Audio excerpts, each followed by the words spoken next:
प्रभु और उद्धारकर्ता प्रभु यीशु मसीह के नाम से अब सबको जय मसीह की। एक बहुत बड़ा राजा सोचने लगा, हमारा देश में अभी भी गरीबी है, गरीब लोग और गरीब बनते जा रहे हैं, अमीर लोग और अमीर बनते जा रहे हैं। राजा बहुत सोचने लगा, मैं तो खजाने से गरीबी के ऊपर बहुत पैसा खर्च कर रहा हूँ। राजा को एक बचपन का क्रिश्चियन दोस्त था। उस बचपन का क्रिश्चियन दोस्त को बुलाया और उससे पूछा, मेरा क्रिश्चियन भाई, मैं इस देश का राजा हूँ, मैंने बहुत कोशिश किया, बहुत पैसा खर्च किया, मगर ये गरीबी नहीं जा रहा है। आपसे सलाह लेने के लिए आपको बुलाया है मेरा क्रिश्चियन भाई, आप कुछ सलाह दे दो। ऐसे राजा ने अपने बचपन का क्रिश्चियन दोस्त से बोला।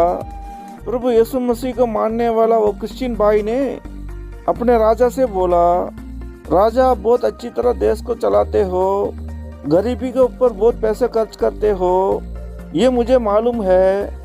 राजा जी, इस देश की समस्या के ऊपर मैं आपको सीधा सीधा सलाह दूंगा तो मेरा जान की खतरा है। इसलिए राजा जी, कल सुबह सुबह सभा में अपने बड़े 10 मंत्रियों को बुलाओ और मैं अपने साथ एक गरीबी किसान को मैं लेके आऊँगा और वहीं पर इस समस्या का उत्तर भी दूंगा मैं। ऐसे मसीह भाई ने राजा को उत्तर दिया। अगले दिन सुबह 10 बड़े बड़े मंत्री थे। उस मसीह भाई ने अपने साथ एक गरीबी किसान को लेके आया। राजा ने बोला, सच्चा परमेश्वर, जीवित परमेश्वर, हमेशा हमें देखने वाला, हमें चलाने वाला, प्रभु यीशु मसीह को मानने वाला, हे मेरा मसीह भाई, अब तो इस देश को बचाने के लिए, इस देश की गरीबी मिटाने के लिए, इस समस्या को हल करने के लिए मुझे सलाह दे दो मेरा मसीह दोस्त भाई। ऐसे राजा ने बोला। इसके बीच में जो मसीह दोस्त भाई ने अपने साथ लेके जो आया है, जो बहुत गरीब किसान था, उसने बोला, हे मेरा राजा, मैंने क्या गुनाह किया? आज मैं काम पे नहीं जाऊंगा तो मेरा परिवार भूखे में रहेंगे, उनके लिए खाना पीना कुछ नहीं है। मैं काम पे निकल रहा था, इस मसीह भाई ने मुझे पकड़कर यहाँ पर लेके आए हैं। मुझे खेती में काम करने के लिए जाना है, मुझे छोड़ दो राजा। ऐसे उस किसान भाई ने बहुत ऊंचे से बोला। राजा ने बोला, मेरा किसान भाई, बस थोड़ी देर यहाँ पर रहना, मैं तुम्हें तुम्हारी आज की कमाई दे के भेजूंगा, घबराना नहीं। ऐसे राजा उत्तर दिया। परमेश्वर यीशु मसीह को मानने वाला उस मसीह भाई ने राजा से बोला, राजा, इस समस्या का उत्तर मैं सीधा सीधा आपको नहीं बोलूंगा, एक संभव यहाँ पर करके दिखाऊंगा। उस संभव से आपको इसको उत्तर पहचान लेना चाहिए, उसके बाद आप इस गरीबी का हल निकाल लेना। ऐसे मसीह भाई ने बोला। फिर मसीह भाई ने एक बर्तन से एक बहुत बड़ा बर्फ की टुकड़ा निकाला। उस बर्फ की टुकड़ा 2 किलो था। उस बर्फ के टुकड़े के ऊपर गरीबी मिटाने वाला पैसे ऐसे लिखा हुआ था।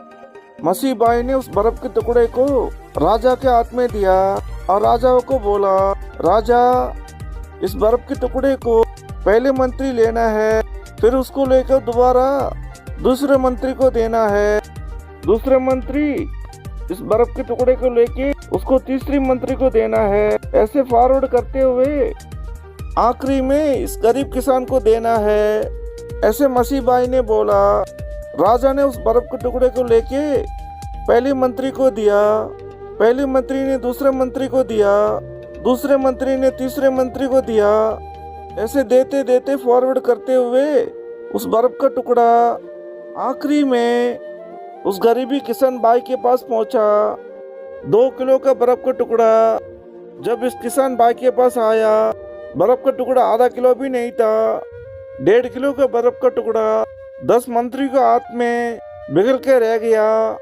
अब राजा को समझ में आया, हम गरीबी के ऊपर पैसे खर्च कर रहे हैं, ये पैसे सारा ये मंत्री लोग खा रहे हैं, फिर कैसे ये देश गरीबी से छुटकारा पाएगा?